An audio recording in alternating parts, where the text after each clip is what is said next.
Well, the point I'm trying to make, Secretary, is that if this is so important to the military, and you as Secretary of the Department of Defense should know more about the border. Mr. Secretary, I urge you to skip the photo ops next time that you go to a port of entry and spend time on the ground in places like the Diamond Day Ranch. I think you should ask the soldiers on the border whether they've been photo op visits or not, because I spent a lot of time on the ground with the soldiers, getting an understanding of what they're facing, what they're doing, what their capabilities are. Secretary, I reclaim my time. Thank you. Secretary, I reclaim my time. To understand what our troops do and why. What we witnessed in that hearing was just a precursor to what was about to unfold. Congressman Gabe Vasquez from New Mexico, a man who has spent his entire life on the border, delivered a stunning blow to the Defense Secretary during what was meant to be a routine oversight session. This wasn't merely a clash over policy, budgets, or party lines. Was a confrontation over credibility. Vasquez, with his first-hand experience of life along the border, exposed the stark contrast between someone who has lived the realities of the situation and a Washington official who understands it only through staged photo opportunities. As the questions began to fly, the Secretary struggled to keep pace, revealing just how out of touch he truly was. Vasquez is far from an ordinary politician, reciting rehearsed talking points. He is a passionate advocate for his community and its challenges. I recognize the gentleman from New Mexico, Mr. Vasquez. Thank you, Mr. Chairman. Mr. Secretary, I understand that the border is a top priority for you and the Department of Defense. Well, it's also one of my top priorities in my border district. That's why I've introduced bipartisan legislation to stop fentanyl at the border, secure our ports of entry, hire more CBP personnel, and combat the cartels, areas that I'm sure we agree on. Now, DOD has spent more than $525 million from the defense budget on military operations on the border. You've done it by diverting over $1 billion from military modernization and quality of life programs like housing. And as such, I'm sure you're well informed as to what your warfighters are doing on our border and the characteristics of the border itself. Secretary Hegseth, do you know how many border miles there are in New Mexico? Not the exact number of miles. Can you give me a round figure? Hundreds. Okay, 180 miles. Can you tell me where the border wall starts and ends on this map of New Mexico?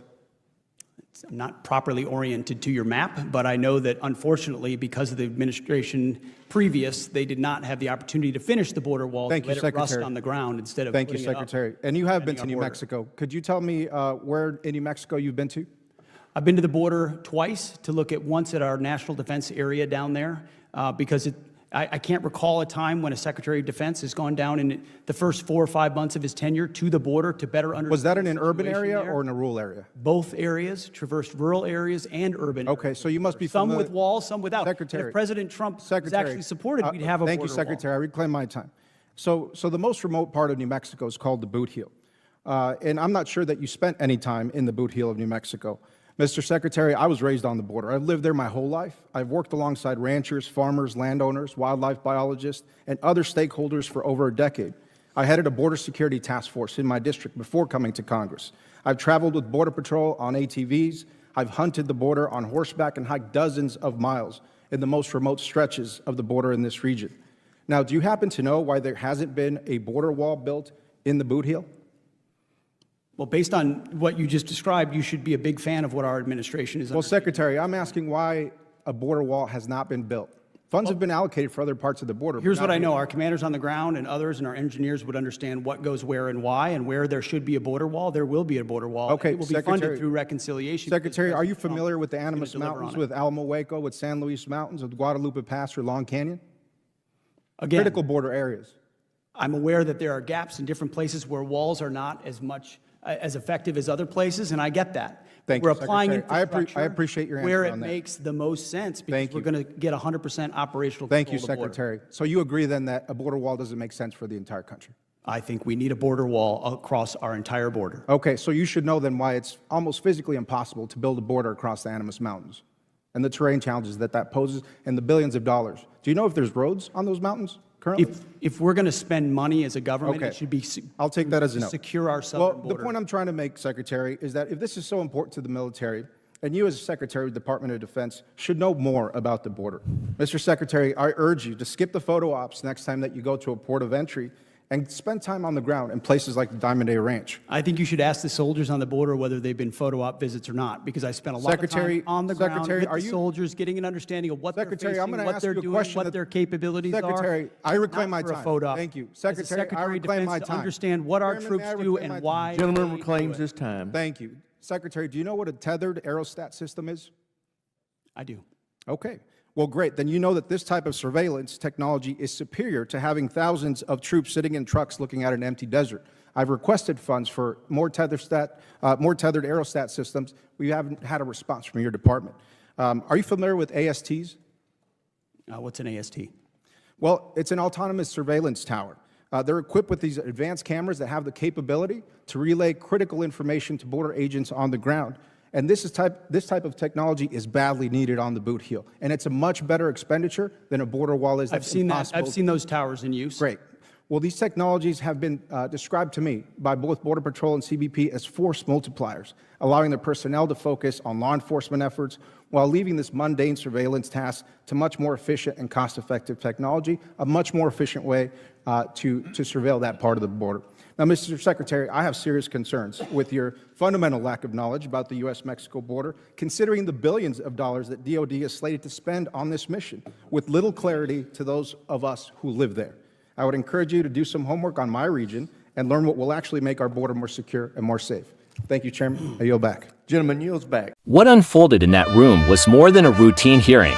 It was a collision between lived experience and political slogans. On one side sat Congressman Gabe Vasquez, a man born and raised in a border district who has lived the terrain, worked with ranchers and farmers, trolled alongside Border Patrol agents, and even led a local task force on border security. For him, this was not a talking point, it was his life. Across from him sat Defense Secretary Pete Hegseth, who had barely set foot in New Mexico.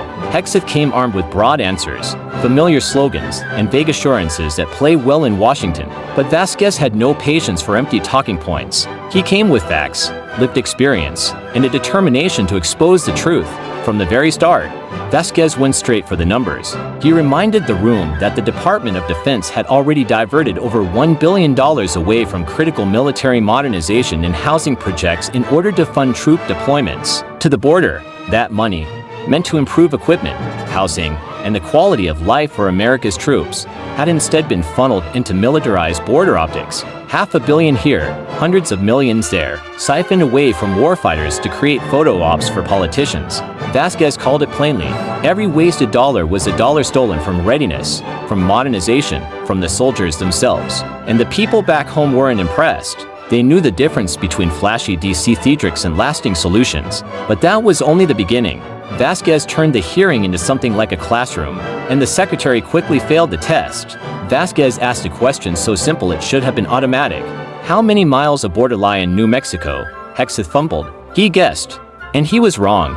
Vasquez corrected him. 180 miles. It wasn't obscure knowledge. It was basic geography that any serious policymaker should know. Then Vasquez upped the ante. He pulled out a map. Could the secretary point to where the wall started and ended in New Mexico? Hegseth struggled, fumbling with orientation, mumbling excuses, and shifting the blame onto administrative policies. It was humiliating precisely because of how basic the question was. The exposure didn't stop there. Vasquez pressed further. Where in New Mexico had the secretary actually visited? The answer was weak. Hegseth admitted he had only made the vague trips. Shallow visits focused more on optics than genuine learning. Vasquez was unmoved. For him, this wasn't theoretical.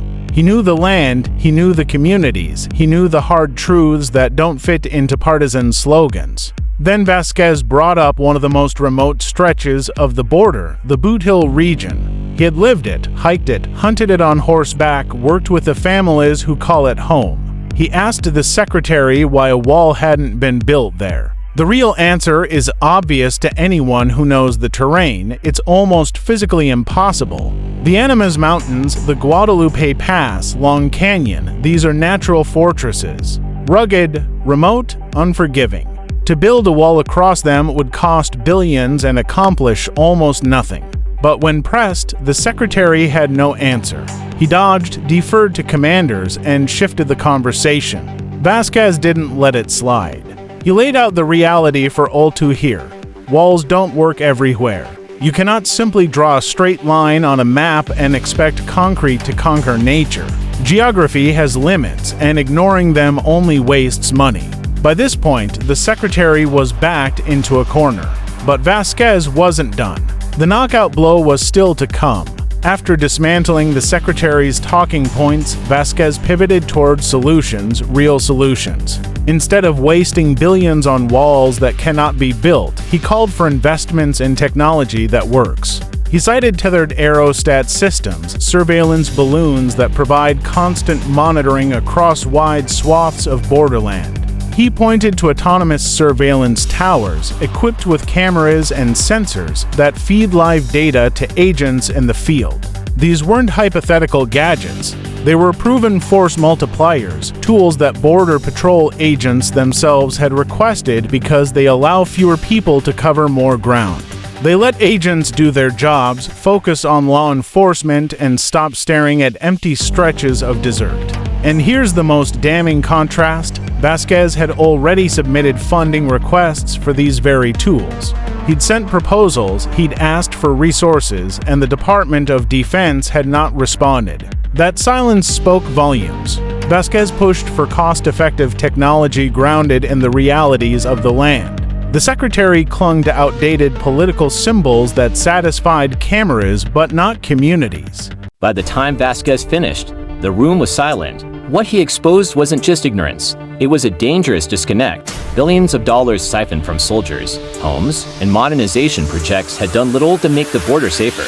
Instead, they paid for militarized photo ops. The secretary could not answer basic questions about geography, terrain, or strategy. Worse, he could not admit what Border Patrol agents and local residents already knew. Walls are not a one-size-fits-all solution. Technology and strategy, not slogans and symbolism, are what the people on the ground are asking for. Vasquez closed with a clear message. If the Defense Department is going to pour billions into border operations, the very least it can do is understand the land, the communities, and the needs of the people who actually live there. It wasn't a debate. It was a wake-up call. What played out wasn't political theater. It was truth colliding head-on with talking points. On one side, a congressman armed with lived experience, data, and practical solutions. On the other, a defense secretary leaning on vagueness and political spin. The contrast could not have been sharper. Vasquez didn't just embarrass the secretary, he revealed a deeper problem. Washington continues to waste billions on outdated tactics while ignoring the solutions that agents and communities have been asking for all along. People who live on the border know the challenges. They know the terrain.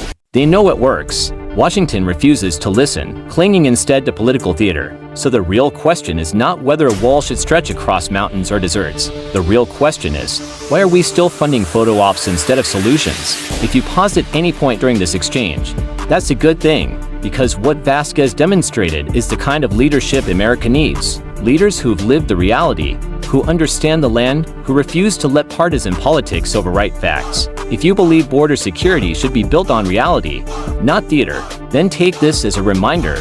The choices being made in Washington affect lives on the ground. The solutions exist. The tools are available. The expertise is there. What's missing is the political will to prioritize effectiveness over optics. And until that changes, billions will continue to be wasted, families will remain vulnerable, and communities like those in New Mexico will carry the cost of a government more interested in symbols than end results. If you enjoy, please share and subscribe, because we have got more to uncover.